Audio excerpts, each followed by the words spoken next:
اگه عاشق لایتی و دوست نداری موهاتو دکولوره کنی، این کلیپو حتما تا آخر ببین. اولین قدم از قسمت روی مو یه دایره جدا میکنیم و یه دسته نازک از کنار موی طبیعی و یه دسته نازکم از موی مصنوعی دو سربازمون برمیداریم.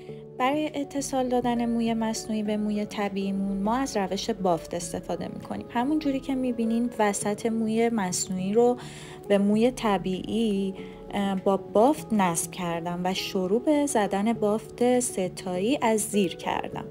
این کار رو ادامه میدیم تا اینکه بافتمون یکم پیش بره.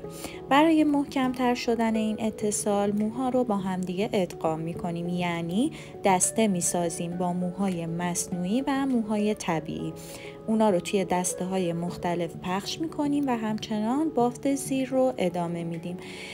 این نکته رو یادتون باشه که دسته ها رو چه موی مصنوعی و چه موی طبیعیتون رو نازک و ظریف بردارین که کارتون کاملا طبیعی و شیک بشه. بعد از اون پایین بافتمون رو همینجور که میبینین فیکس میکنیم. گره رو با موی مصنوعی نازکتون چندین بار ادامه بدین تا همینجوری محکم و فیکس بشه. بچه‌ها این لایت ها واقعا عالیان، خراب شدنی نیستن تا موقعی که بازشون کنین و 2 ماه هم میمونن. اگه دوست داشتی خوشحال میشم منو سابسکرایب کنی. دوستتون دارم.